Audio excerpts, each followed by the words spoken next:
عربی میں شہد کی مکھی کو نحل کہتے ہیں۔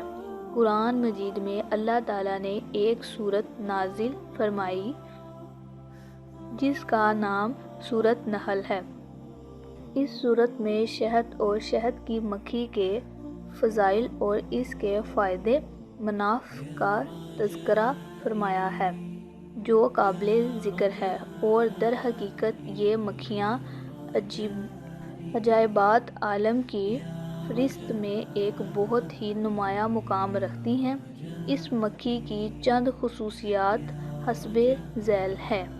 اس مکھی کے گھروں یعنی چھتوں کا ڈسپلن اور نظام عمل اتنا منظم اور باقاعدہ ہے کہ گویا ایک ترقی یافتہ ملک کا نظام سلطنت ہے جو پورے نظام انتظام کے ساتھ نظم مملکت چلا رہا ہے، جس میں کوئی خلل اور فساد نمایاں نہیں ہوتا۔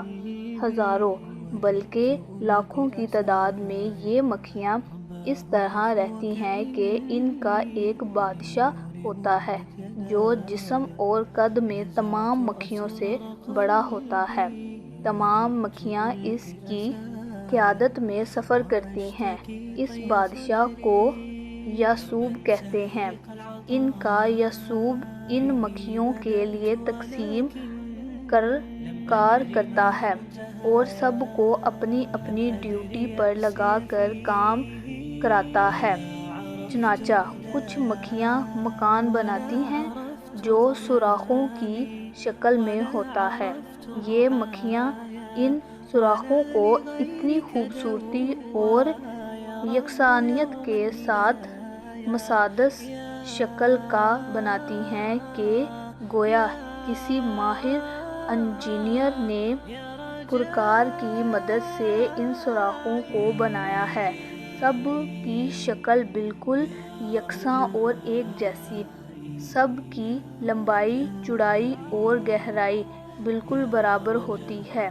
کچھ مکھیاں یاسوب کے حکم سے انڈے بچے پیدا کرنے کا کام انجام دیتی ہیں، کچھ شہد تیار کرتی ہیں، کچھ موم بناتی ہیں، کچھ پانی لاتی ہیں، کچھ پہرا دیتی رہتی ہیں۔ مجال نہیں کہ کوئی دوسری مکھی اس کے گھر میں داخل ہو سکے۔ یہ مکھیاں پھلوں، پھولوں وغیرہ کا رس چوس چوس کر لاتی ہیں اور شہد کے خزانے میں جمع کرتی رہتی ہیں، اور پھلوں کی تلاش میں جنگلوں اور میدانوں میں سینکڑوں میل الگ الگ دور دور تک چلی جاتی ہیں، مگر یہ اپنے چھتوں کو نہیں بھولتی ہیں اور بلا تکلیف بغیر کسی تلاش کے سیدھے سینکڑوں میل کی دوری سے اپنے چھتوں میں پہنچ جاتی ہیں۔